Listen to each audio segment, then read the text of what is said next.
No, for a fact, John Landau's probably going to call during this.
Welcome to Maine Voices live stream. Before we begin, some messages.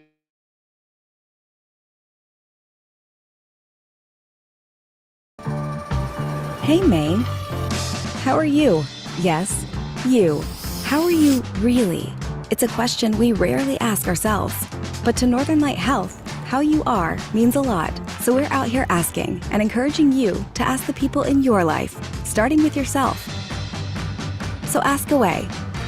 Then connect with us at northernlighthealth.org/howareyou. The Portland area's trusted choice for senior living, Stroudwater Lodge, gives Maine seniors independence and families peace of mind. Residents enjoy chef-prepared meals, unique programming like beer brewing or classes led by local artists, along with all the maintenance-free benefits of community living. With their sister community, Avita, specializing in memory care on the same campus, Maine families have a wide variety of care options in a beautiful wooded setting, yet minutes from downtown Portland. To learn more, visit StroudwaterLodge.com.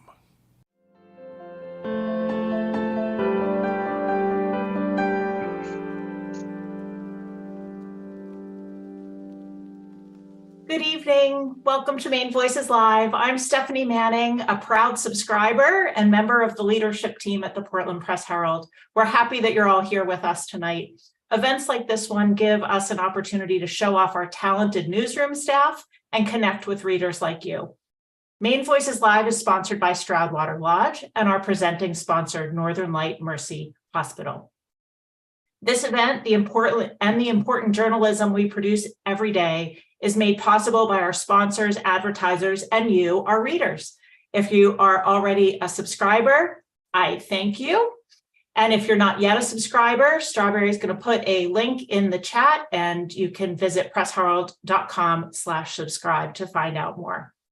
Now on with the show. Leading tonight's interview is Ray Routhier. Ray has written about pop culture, entertainment, music, TV, and lifestyle issues for the Portland Press Herald since 1993. He's continually fascinated with stories that show the unique character of Maine's people and places. And what a perfect subject we've got for him tonight.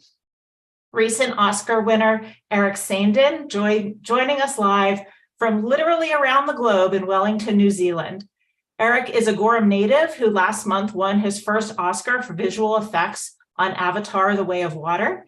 He has been nominated twice before, in 2014 for The Hobbit: The Desolation of Smaug, and in 2013 for The Hobbit: An Unexpected Journey. You've probably read all about him in the Press Herald, so without further ado, please welcome to the virtual stage Ray Routhier and Eric Saindon. Hey, thank you, Stephanie. Hi, Eric. How are you tonight? Hey, not too bad. Thank you for Nice joining being us, here. and thank everybody at home for watching us. And I guess the first thing I want to ask you about, and maybe to let people who don't know, that your Oscar win was more dramatic than most, because you actually had to go to the hospital the day of the Oscars, and then you left the hospital to go receive your Oscar to win.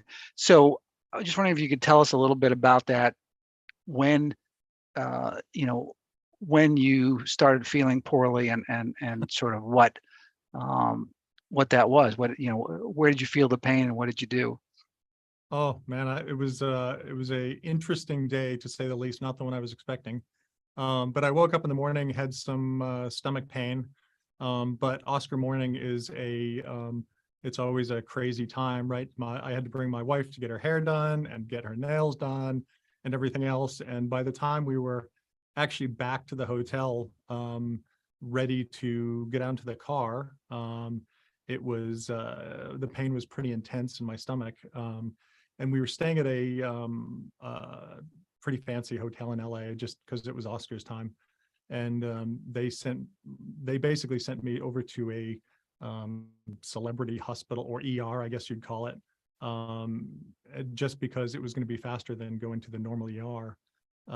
Went in, got a scan. They were pretty convinced it was going to be kidney stones. It wasn't an appendix. So they said, well, we'll give you some pain medicine, and you can go to the Oscars, and then just probably come back after, and depending on how you're feeling. Got dressed in the hospital bathroom, got my tux on, broke my cufflinks, of course, so I had to staple it together with a stapler. Was a bit of a disaster. Still not feeling great. Went to the Oscars, got in the door just as they were closing the doors. Sat down, and you basically wait about an hour and a half before our award came up. Our award was announced, and luckily we won. But the second I stood up, I realized things were not going to go well. My blood pressure had dropped a lot, and the pain was pretty intense. So basically, I think when I stood up, everything just sort of let loose inside. And got up on stage. I don't really remember being on stage at all. Wow. Going backstage, don't really remember it. I remember a lot of cameras, and people kept trying to hand me champagne, which I did not want. And then did a little bit of stuff, and then I was like, I need to get out of here. Called my car, handed my Oscar off to one of the other guys on my team, and said, bring this to my wife and get it engraved, because you have to go upstairs to get it engraved after you if you win. And took the car back to that same hospital, and the doctor there actually put me in his car and drove me over to Cedars-Sinai, and within an hour I was in surgery. So it was all very dramatic, and unfortunately no one really knew where I was, because I went on my own really to the hospital, went into surgery, didn't write to anyone because I had my phone, but I was so messed up I didn't write to anyone. So no one really knew where I was until I got out of surgery. So it was an interesting night for everybody. Wow. So, and do you feel like adrenaline carried you through some of that? Because you said that, the pain was pretty intense when you stood up to go up to the stage, but yet you went up, you held your Oscar over your head at some point, and you did make a little speech, right, to those cameras they have after, where people can make, because I saw that online. So how did you get through all that, I guess? To be honest, I'm not really sure, because it must have been adrenaline, because I mean, your body blocks out pain and memory of pain to a certain extent, right? So I was in so much pain that I think I have little glimpses of being on stage. I don't really remember holding up the Oscar at all. I don't really remember seeing the Oscar until the next night when my wife brought it into the hospital. So it was it's sort of such a blur that the doctor said I probably shouldn't have been able to stand up because my blood pressure was so low that I probably should have passed out. So it was all weird events, all sort of all happening at once. And so they thought it was kidney stones, but when you went back, they found that it was something else. What was it? Yeah, they did another scan when I went back with contrast. So they put the contrast to an IV, and then do another scan that way. And I think that's how they realized what it was. And then they did, to be honest, once they said I was going into surgery, everything, they knocked me out from that point, and I don't really remember anything except waking up with a whole lot of stitches in my belly. Wow. So you didn't get to enjoy the Oscar-winning night in the traditional sense. You didn't get to go to any parties, but I understand that your Oscar went to some parties, right? Your Oscar statuette showed up at parties, and maybe was it your brother who was bringing it to these places, or do you know? My wife, my brother, and my sister-in-law, and a good friend of ours, all took my Oscar and went up to the governor's ball and that's a really great party where you get your statue engraved and everything like that. My wife was actually holding it and in line for some food, and she was standing in line, and Wolfgang Puck came up to her and said, darling, you don't have to wait in this line if you're holding one of those. And he brought her up to the front and made her a plate of food.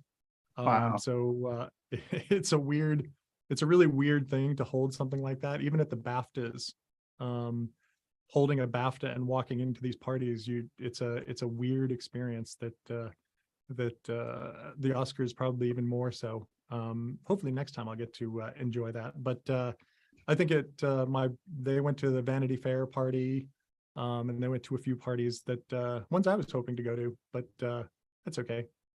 We'll do it again. And now that you've had a chance to sort of hold the Oscar yourself, what I don't know, have you done anything with it, or have you found a cool place to put it, or have you brought it, I don't know, to your kid's school or anything? I think it's currently in a backpack on the floor in my bedroom, because I brought it into work because people wanted to take photos with it. It's funny. It's really embarrassing for me to pull it out, to be honest. It's quite embarrassing to pull out, and I don't know why. It probably shouldn't be, but when you pull it out in different locations, because people want to see it, people go crazy and want to really hold it and take photos with it. And I think it's really fun to let people do that. On the plane ride, the 12-hour plane ride, the flight attendant asked me how my trip was, and I said, do you want the long story or the short story? And I told her a little bit about it, and then she said, so you have a Oscar on the plane? And I said, it's in my backpack up above if you want to check it out. And she pulled down my backpack, pulled out the Oscar, and she said, can I go show it to somebody? And she came back an hour and a half later. Wow. And she had shown it to, I think, everyone on the plane. So she showed me pictures of it flying the plane up in the cockpit and everything else. So it gets handed around quite a lot. It's quite funny to see. And And it how probably heavy? deserves somewhere better than a backpack on the Yeah. floor. I wonder how heavy it is. Is it heavy? Is it Very. noticeably? Oh, it is. So Very heavy. Takes two hands to pick it up for most people. It's probably about 8 pounds, maybe 10 pounds. So it's for such a small thing, it's quite heavy. Wow. And to carry around for a long time is quite heavy. People are usually pretty surprised when they pick it up. And you say it's a little embarrassing, yet, like you say, people love to see it, so it brings people a lot of joy. Is it the embarrassing part just because you're a little humble about your work, maybe, or you don't want to seem like you're sort of bragging, like I have an Oscar for I think my it's film more work? you don't want to feel like you're bragging. I mean, if you pull out an Oscar, it, no matter what, it sort of feels like you're bragging to a certain point, doesn't it? So it's just not in my personality.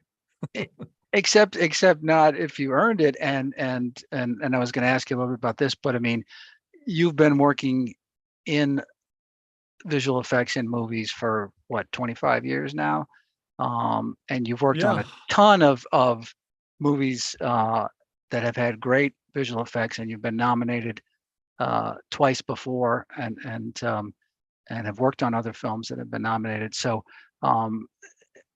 I guess I just wanted to ask you a little bit about your career path, sort of how you got interested in this line of work. Of course, it was very different, I'm sure, 25, 30 years ago, the visual effects business, but how you got interested in it and what sort of steps you took in terms of school, and maybe jobs that you sought that helped lead you to where you are now.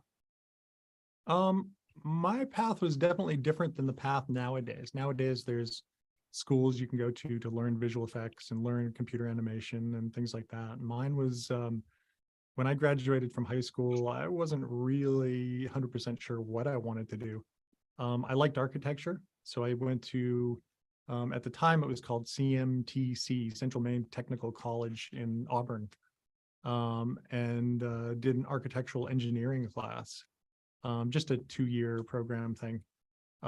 Graduated from that, and then I actually worked night shift at Cumberland Farms for a year, because I still couldn't figure out what I really wanted to do. Which one? The one in Gorham or the one in Windham, actually. in Windham? Okay, yeah. Yeah. And then went to decided I wanted to go back to school for architecture. Decided I wanted to go somewhere with really good snowboarding. Picked Washington out of a magazine because had lots of pictures of mountains and snow and things like that, and ended up at Washington State. And for anyone that knows Washington, Washington State is not near the mountains. It is not near snowboarding. It is not near anything except for fields of grass. So it was not a good, it was a good pick because I really liked the school. Not a good pick for snowboarding. Did architecture. Did 3 years, and then on my 4th year went to Denmark and studied architecture there, and also started taking an animation class. And then went back to Washington for my last year and took a few more animation classes, more about the architectural fly-through side of things, less animation. And then graduated my architecture degree, but decided I really didn't want to do architecture, and started applying for jobs using the software, the computer software that I had learned at school. Ended up working at the climbing wall at REI in Seattle, and then luckily met the right person at a bar at a users group meeting that lived in Santa Barbara and actually wrote the software, or worked at the or started the company that did the software I had learned. Moved to Santa Barbara, started working at that company, and then moved over to a place called Santa Barbara Studios, which did high-end movies like Spawn and Polly the Parrot and some real crappy, not so great movies. And then got a call one day from someone saying, do you want to come to New Zealand for 6 months and work on Lord of the Rings and for Peter Jackson? And at that time, I knew Peter Jackson from a movie called Bad Taste, which I'm sure most people have not seen. And I loved that movie because it was so bad.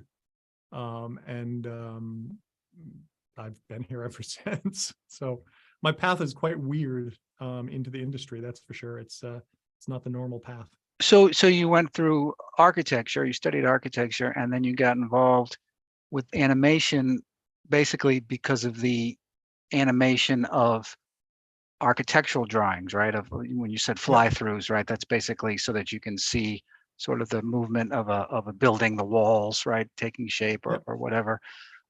So how did that translate for you into movies? Was it because you felt proficient with the the technical aspect of it. So it wasn't so much about whether it was a movie or not. You just liked the idea of, I don't know, using your architectural vision to animate things, to make things move. Is that what attracted Yeah, you it to was it? more about the 3D world, right? Being able to with architecture, the thing I enjoyed was creating new environments and worlds.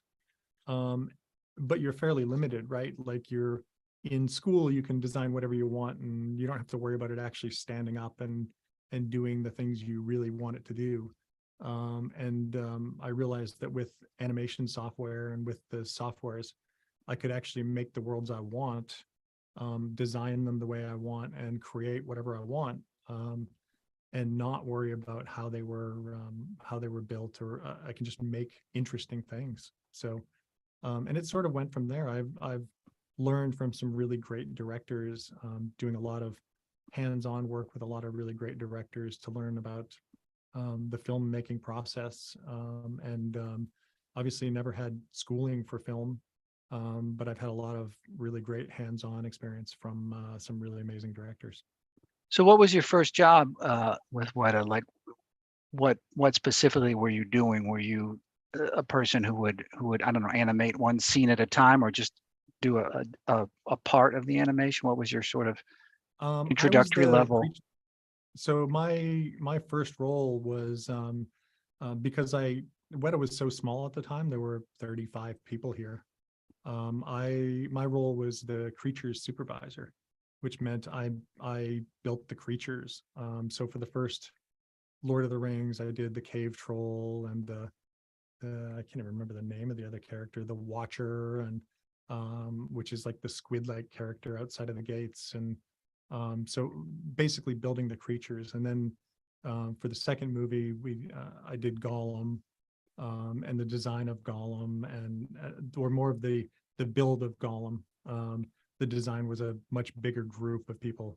And when you say build creatures, do you mean build them, you know, digitally, or do you Yep. have to So build a model first and then film it? no, we build them all digitally. So the Digitally. model is built digitally, and then we actually put bones in them. We put muscle systems. We put fat. All the things that actually make them move and feel correct. So I was in charge of that group for the first couple Lord of the Rings movies, and then moved on to supervising lighting sequences and things like that for the third one, and then just kept moving up the line from there, I guess. So what are some of the big differences in visual effects and what the technology allows you to do compared comparing, say, that movie, your first movie that you worked on, to this one, to Avatar, The Way of Water? What were some of the big differences in terms of, I don't know, how much more the effects can be created now, or how much more realistic maybe the motion can be? What are some of the differences that you've seen? I think it's everything, right? Like the motion, the amount of detail you can get into the motion now is outstanding. I mean, we're from back on Lord of the Rings days, trying to capture Andy Serkis, for example. A lot of Andy's motion actually ended up being animators actually hand animating based on video reference. So it was a lot of animator interpretation of Andy's performance. Whereas now we can capture so much motion, so much detail from a performance of an actor, like Sigourney Weaver or someone like that, that we just get everything they do, the subtleties of their face, wrinkles in their face, details in their mouth, sometimes things that you wouldn't even expect to be real things. They're little twitches or little ways their eye move changes when it blinks, or little details that make each actor individual. And now we can get all of that information without even, it just comes through with our processes, and with our AI learning of capturing that data. We just get so much more data than we've ever been able to get before. The detail also of the textures on the characters is just so much higher.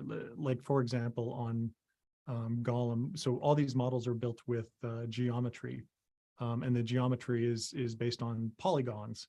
And a polygon is basically just a geometric face of a character, and you can usually know how detailed a character is by the amount of polygons. And on Gollum, we only had 5,000 polygons, whereas the Na'vi were upwards of, for the latest movie, were upwards of 50 million polygons per character. So it's the amount of detail is just staggering compared to what it used to be. And when you're talking about capturing motion, so that's basically filming these actors or animals or whatever is moving, and then all the information in terms of how fast they move, or all the specific muscle movements, that all then it goes into your AI software, or is transferred into your AI software, and you can use that to then create the person or the creature or whatever it is. Yeah, they're actually captured on a performance capture stage. So we bring them onto a stage that has 240 cameras on it. Wow. And each camera is pointing down at the same space. And then the characters all have little dots on their body all over them. And the movement between the different cameras allows us to capture all of the different movement of the characters. So we get very detailed character work, and we can capture lots and lots of characters all at once. That's why we have to have so many cameras. You can get away with less if you have less characters, but we want to be able to capture up to 25 people at once. So, was there a scene or a sequence in Avatar that you were proudest of, or proudest of the way that you and your other your staff, your colleagues handle it, or maybe the biggest challenge that you had to overcome in this movie? To me, it's the end of the movie, when the whole family is up. I won't do too much of a spoiler, because there might be a few people that haven't seen it yet. The end of the movie, the family is up on a rock. It's a very emotional moment, and it's the emotion that you get from people in the theater, and a scene like that is really the thing that drives me to on these movies. Because if you can get a computer generated character to pull emotion out of people in an audience, then I think you've done your job really well. Sure. Because a lot of computer generated characters you sort of look at and laugh and you don't take very seriously. But if you can get emotion from an audience, from something you've generated, then I think that's the thing I'm most proud of, right? Like, I could say the big water splashes and the big destruction and things like that, but we've seen all that before. It's bigger. It's probably more detailed in this movie. The water was really hard to do, but it's getting the emotion. I mean, Renal, Kate, has a great scene with one of the Tulkun, where she's really emotional, and it brings a tears to people's eyes in the theater, and it's just one of those things that you're really proud of when it happens. Not to make people cry, but obviously, you know what I mean. And your title on this was senior effects supervisor, is that right?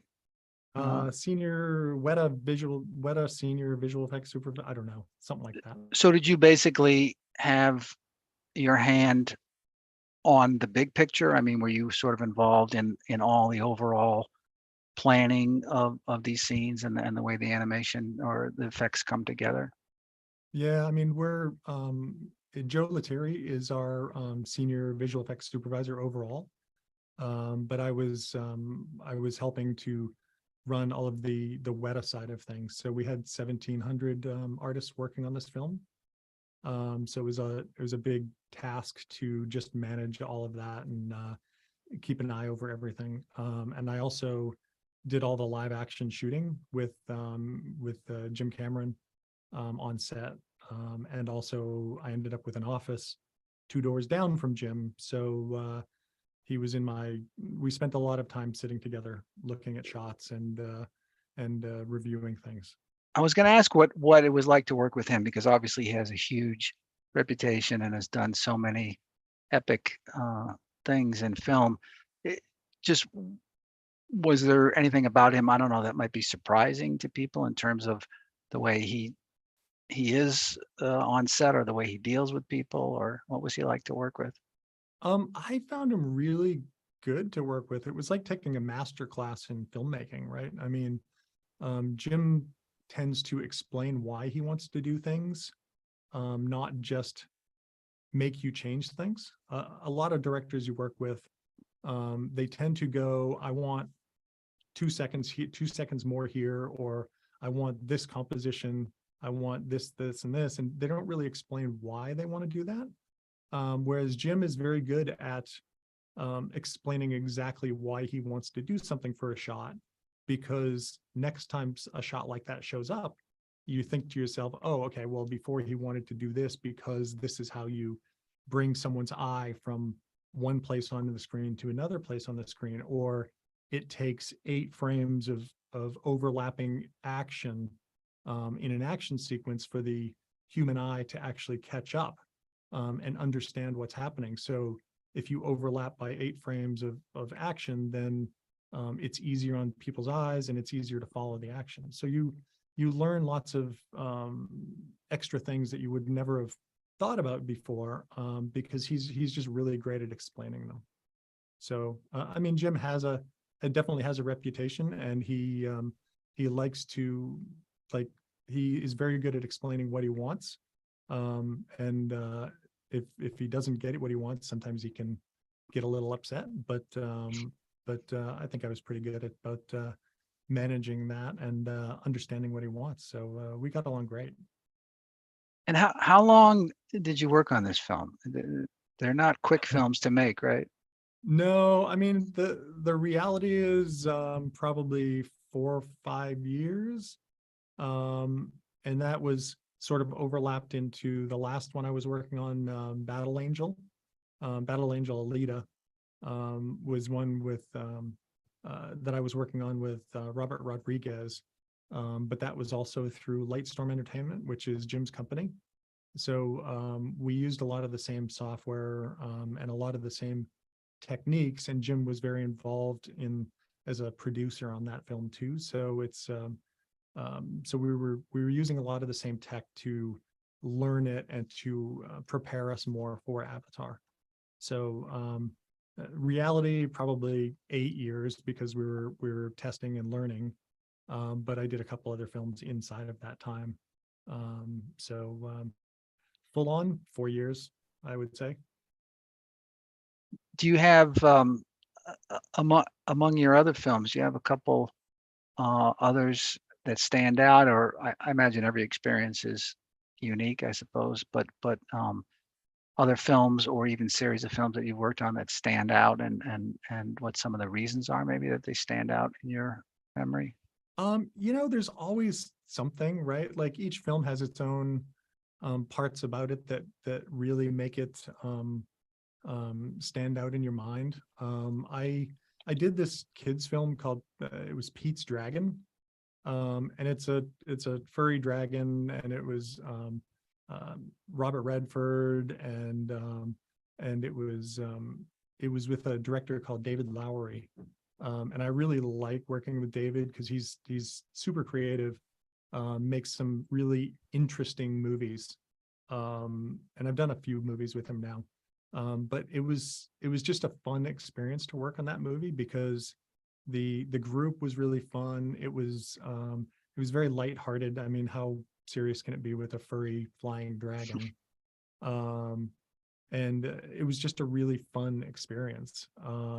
And there's always other ones. I did another one with him called Green Knight, where we went to Ireland and scanned all these really great locations and went around all these castles and shot in these castles and amazing locations.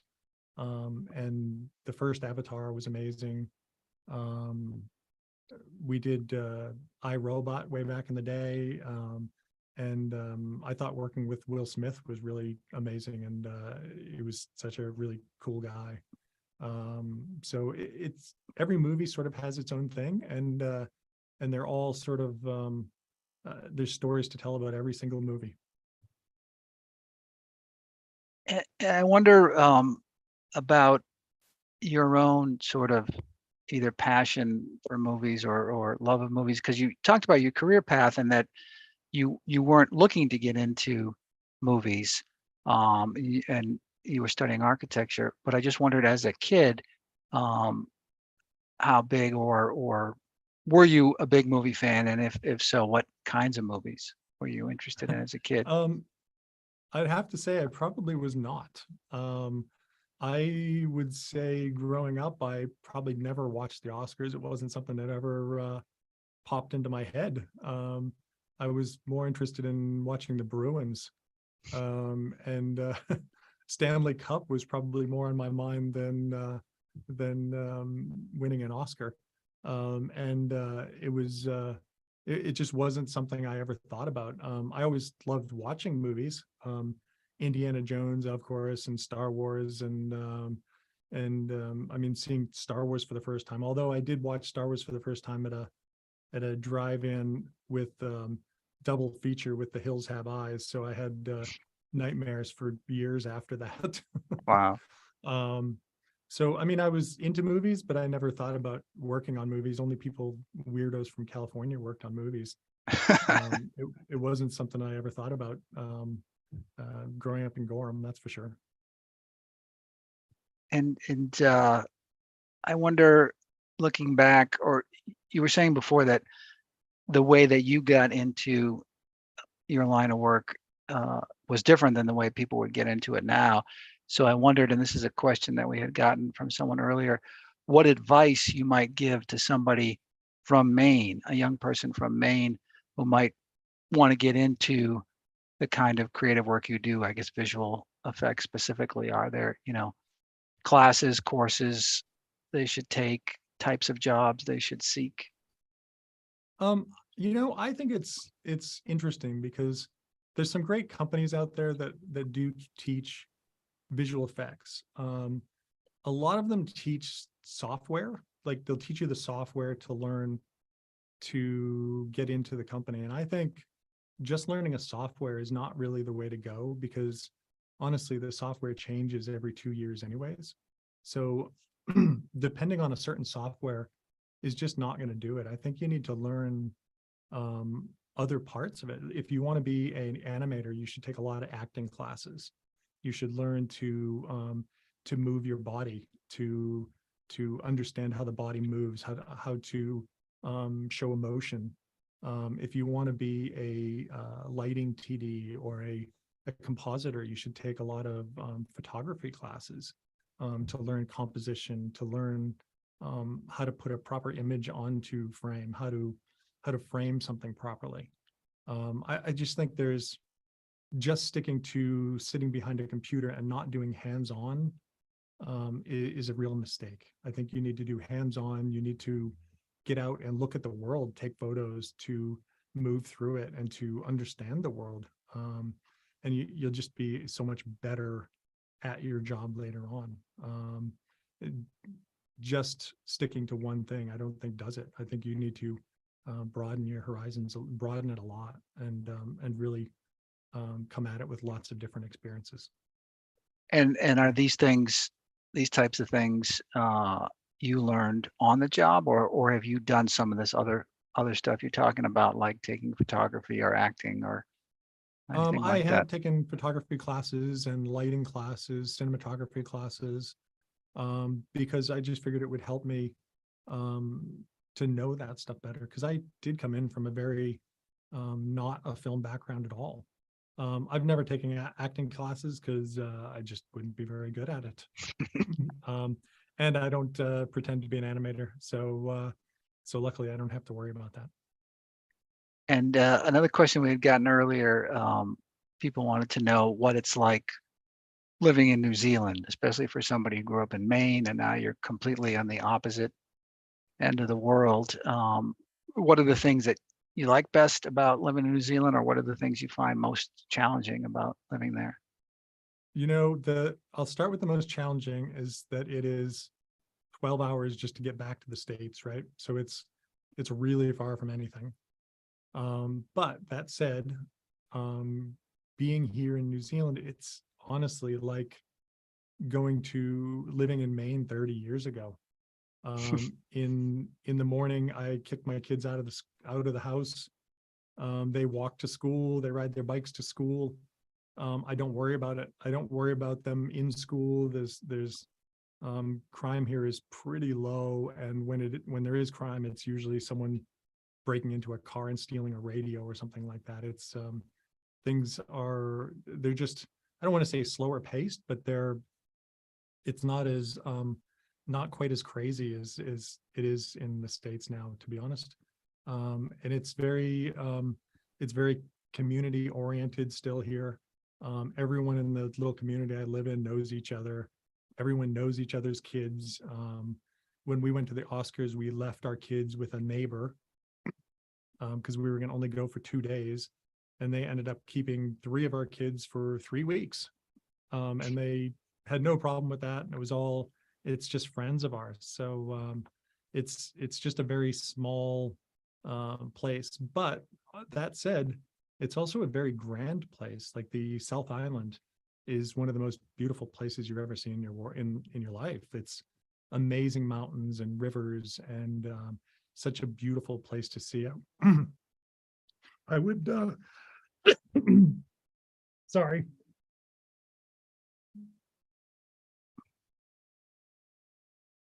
Lost my voice there. Still doesn't come back. Well, you're saying that it's a beautiful place, and I mean, it's in the Pacific, so it's certainly different than the Maine coast, I would imagine, the Pacific coast there. It's actually very similar. Oh, really? I've completely lost my voice now.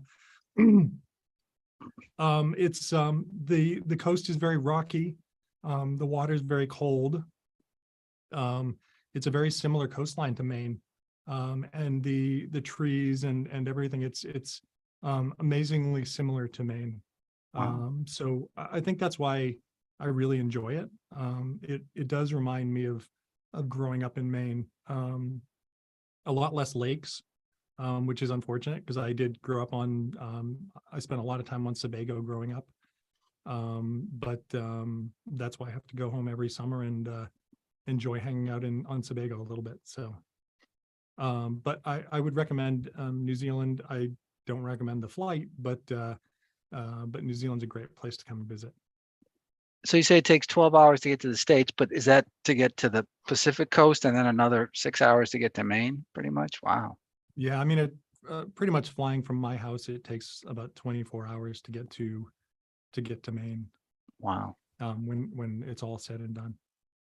But you still have family here, and so you still come back once a year or so?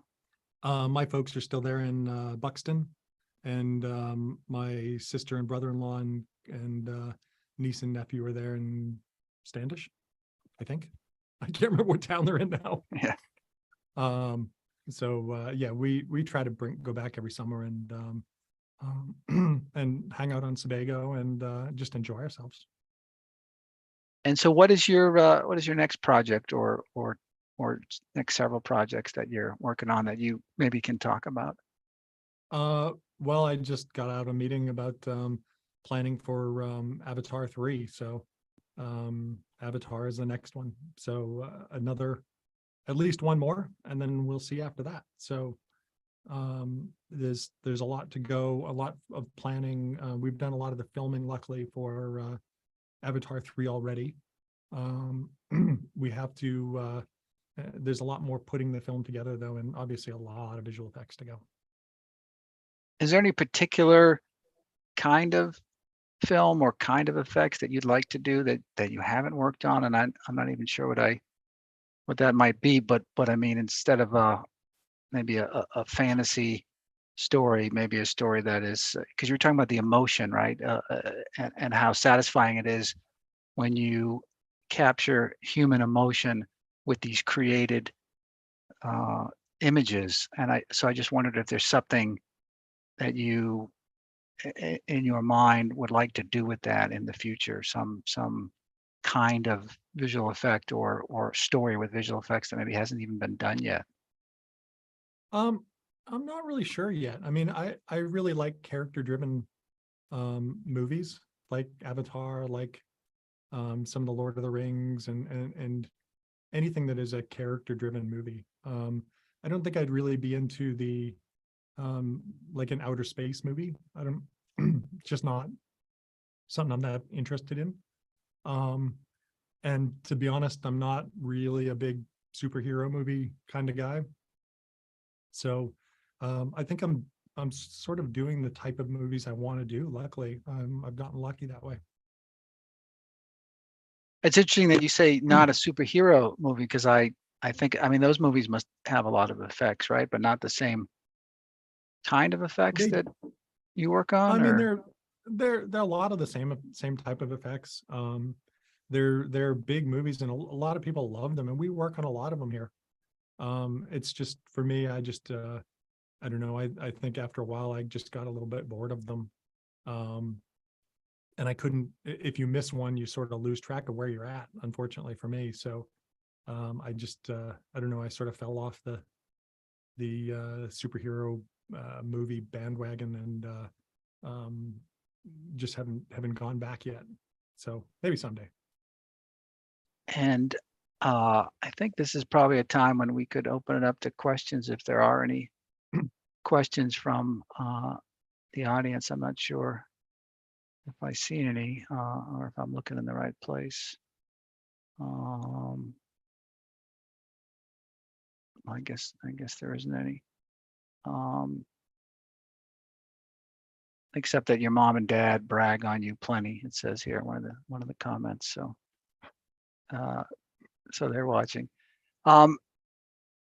So when you were talking about the kinds of movies that you like to do, and again, you were saying that, but as a kid, you didn't really watch movies. Do you think, or you did watch movies? You were talking about the Indiana Jones movies and Star Wars and things like that.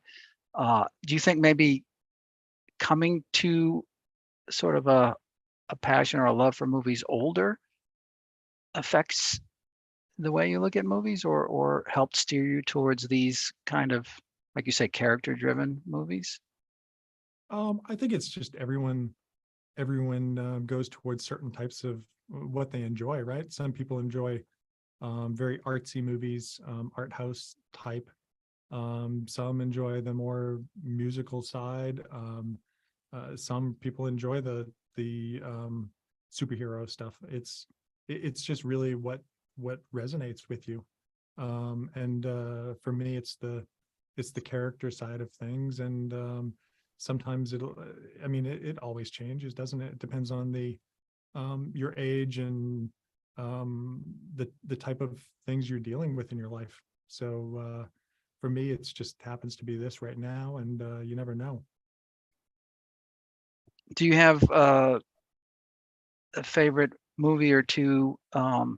I don't know, maybe from the recent Oscar crop that's not an effects movie. Like if you weren't going to watch an effects movie, since that's what you work on all the time, do you have a favorite one or two of those, or a kind of those? One of my favorite movies this year, oddly enough, it was a little bit of an effects movie. Was a weird little one called Marcel the Snail with Boots On, or something like that. I can't even remember the actual name of it. Wow. But it's just this little live action plates with a little weird looking CG snail. And it's just a weird little movie that I really enjoyed, because it was uplifting, and it was happy, and there was a lot of movies out this year that were quite depressing, especially in the best picture list, right? There was a lot of really depressing movies in there. So I found it to be a happy movie, and it made you feel good when you left it, when you finished watching it. So it's the depressing movies are interesting to watch sometimes. But they sort of get a little old after a while. So it's something like that. I liked Woman King. I thought was really good this year. Mm. I liked Tar. There's Everything Everywhere. I thought was fun. I really like the actors in it. It's a weird one, right? Though, because the multiverse is okay there, but it's in Doctor Strange. It's not okay. So I don't know. It was weird that way. Yeah. But yeah, I don't know. It's always different every year. Now you say you like Tar. That's funny because I was going to ask you if you had happened to come across Todd Field, the director of Tar, at the Oscars, because he's from Maine. He lives in the Mid-Coast, and I wondered if you happened to meet him or what you guys talked about. Oddly enough, I did, because one of the other guys that was nominated with me, Dan Barrett, the animation supervisor, was actually sitting at his table at the Oscars luncheon. And the Oscars luncheon is it's a get together of everyone nominated. And you all go and have a little lunch and get to catch up with all the other nominees. And Todd was sitting at Dan's table. So I got to meet Todd and find out where he was from. And it was an interesting conversation. Didn't realize he was from Maine until that. I was going to say, how does that come up at the Oscars? Say, I'm from Maine. Anybody else here from Maine? How does that even come up, I guess? I don't even remember how it came up. It's because Dan actually found out he was from Maine before I actually went over, because I had no idea before that. So but he's someone you always recognize because he's always wearing that hat. Yeah. So even in the big picture in the end, he's wearing the hat. So yeah. So you always spot him and go, who's that guy? What's his story? That's pretty good representation for Maine that we had two nominees, for big awards. Maine doesn't always have a nominee every year, so that's kind of cool. There's always connections though. There's quite a few people on the Avatar set that are actually from Maine. Just randomly, I've met lots of people that have grown up in Maine, or go to Maine for summers or things like that. What kinds of jobs are you talking about? What kinds of positions? One of the photographers for Avatar, the on-set photographer, goes to Maine every summer. His wife was from Maine, and they have a little cabin on Brandy Pond, actually. So they're not far from where we are in the summer. So it's and then other ones, I meet people all the time that used to go to summer camp in Maine, or still go to teach at summer camps or things like that. So it's well known. Even in New Zealand, I meet people from Maine all the time. It's very funny. In New Zealand, wow, that is funny. Just in different lines of work, or Yep, just all over the place. So I mean, it's such a small world, right? Like one of my friends here, a good friend of mine that has been here for as long as I have, his kid went to school in Florida, and ended up with a roommate who happens to be the stepson of one of my cousins from Maine. So in Florida. Wow. So it's it's such a weird small world. It's you're always running into someone. Yeah. What do you look forward to most about coming back to Maine? What do you do? I think you said you spend time on the lake or on a lake when you come back. Yeah, we before the whole COVID thing happened, we were actually in my sister has a little place out in Kettle Cove, and we were just hanging out there, and the neighbor came over one day and said, we're thinking about selling our little camp, and if you know anyone interested, and we actually went over and looked at it and ended up buying it that week. And then the pandemic hit, and it went 3 years without us being able to actually get to it. Wow. So last year we were actually able to go to the little camp and hang out with the kids and go fishing and just honestly do nothing. There's we play a lot of cornhole with the guys that live out in front, our next door neighbors, and hanging out with my sister and brother-in-law and kids, and just do nothing, honestly. So you've only been to it once? Is that what you're saying? Yeah. Wow. Yep. We've only actually stayed in it once. So Wow. my mother keeps renting it out as a Airbnb, but it's this year I'm hoping to go back for a month and hang out and work from home. I'll hopefully allow me to work from there for a little while. Will you bring the Oscar to Maine to share it with Maine people? Sort of like the Stanley Cup, you were talking about the Stanley Cup earlier, how they always tour it around. They bring it to their hometowns and their backyards and everything. I've been asked a few times, so I don't know, we might. It's so heavy. And I can't really check it. So we'll see how it goes. You'd have to put it in your backpack again. Yeah. But yeah, it seems to me like it would be a Stanley Cup thing where people would want to take photos of it in their backyard or, in their car or. Yeah, it's very funny. And it's a little awkward going through the airport because when you put it through the scanner, it shows up very, you raise some eyebrows with the TSA people because it shows up as a really weird, just black object on the scanner. Oh, wow. Shaped like an Oscar.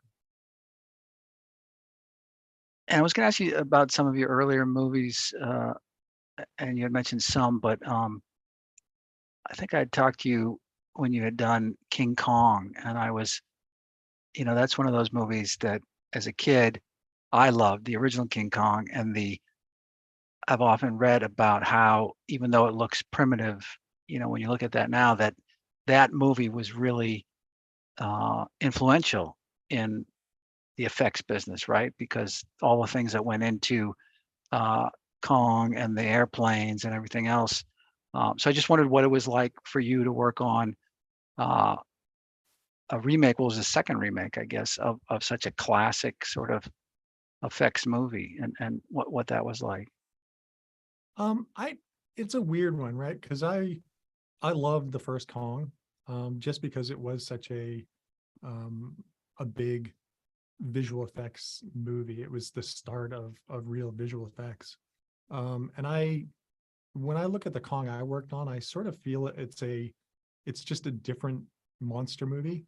It just doesn't feel like the same type of Kong. It doesn't feel like a remake to me just because they're so different from one another.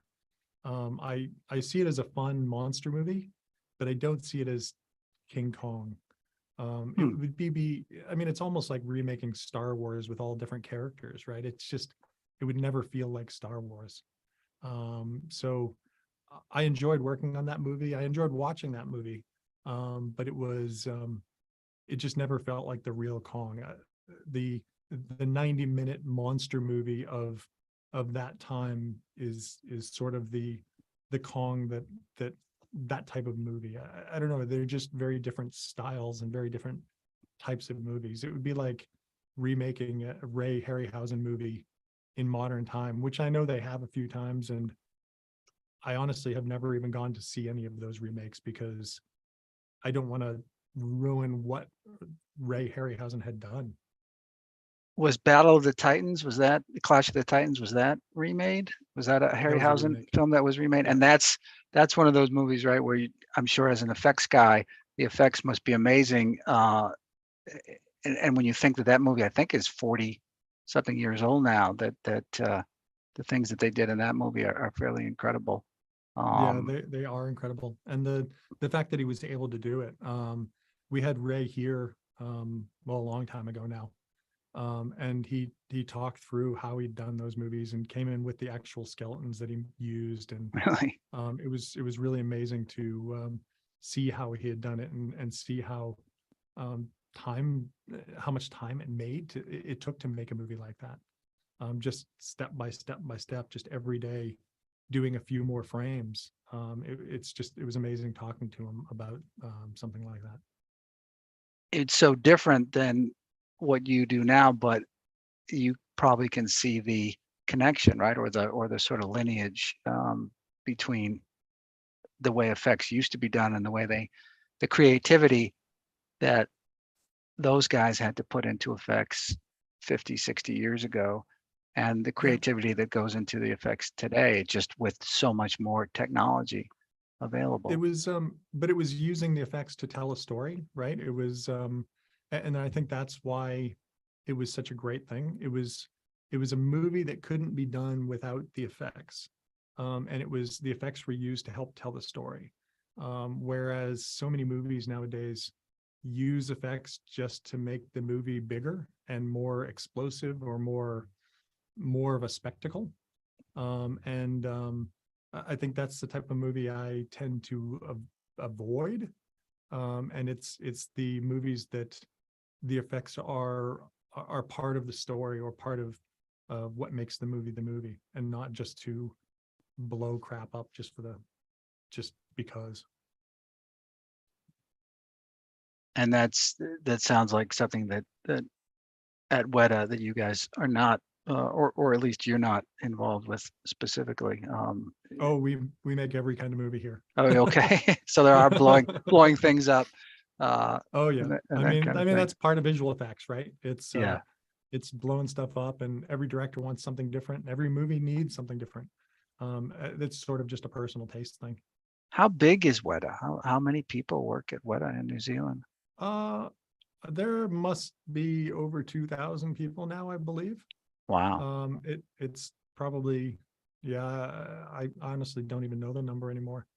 So going from 35 people when I started to and having our whole meetings in little in the kitchen to we can't even get everyone for a Christmas party, we can't even get everyone into one big stadium is a Wow. very different feeling. Yeah. Wow. Well, Eric, thank you very much for spending time with us tonight. I appreciate it. No And I hope problem at all. everybody enjoyed. I'm sure everybody enjoyed hearing you talk. And good luck on your future projects, and good luck wherever you take your Oscar. Thanks, Ray. All right. Nice Thanks talking for to you. having me. We'll talk to you later. Bye-bye. Bye-bye.